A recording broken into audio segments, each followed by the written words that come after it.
Welcome to Tuesday of Holy Week. My name is Paul Wadell.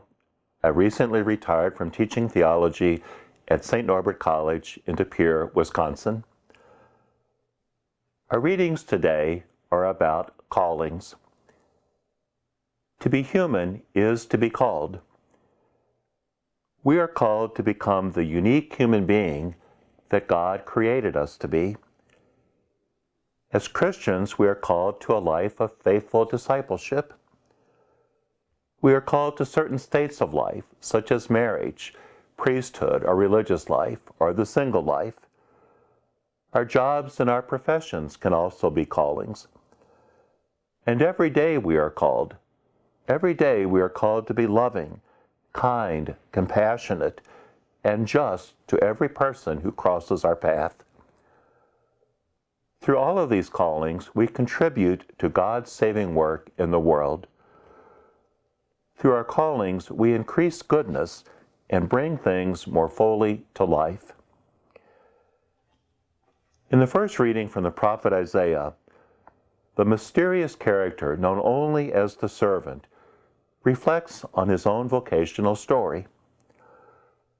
Looking back on his life, the servant declares, "The Lord called me from birth. From my mother's womb, He gave me my name." Those words disclose the intimate connection between who we are and our calling. Like the servant, to know our calling is to know who we are meant to be. To live our calling is to grow into our most authentic self. But faithfully living our callings day after day can be challenging, exhausting, and sometimes more than we can handle.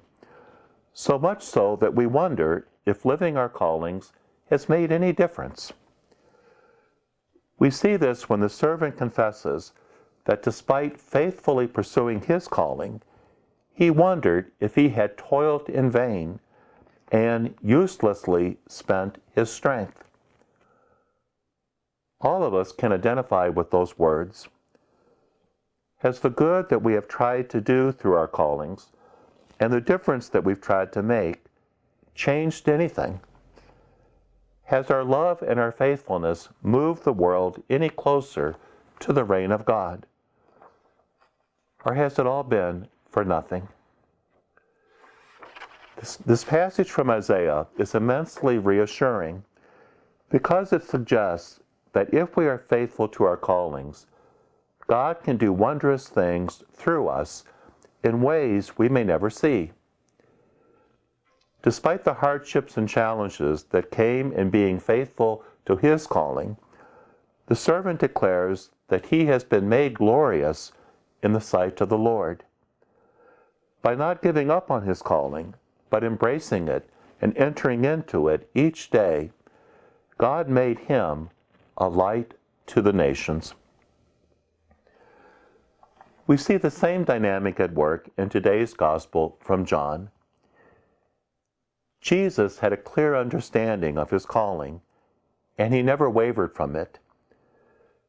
But Jesus also knew that being faithful to his calling would lead to moments of deep hurt and disappointment, moments when he was misunderstood and rejected. And as today's gospel illustrates, moments when those who were closest to him would deny and betray him. For Jesus, the cross came with the call.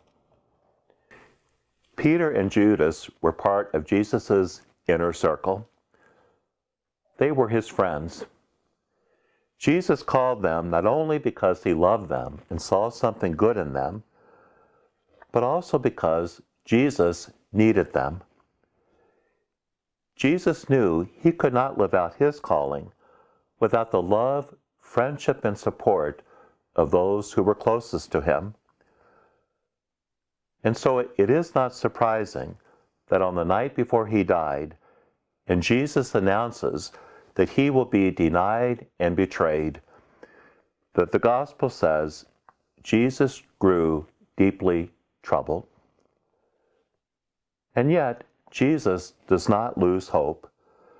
because Jesus believes that if he remains faithful to his calling, he will be glorified in God, and God will be glorified in him.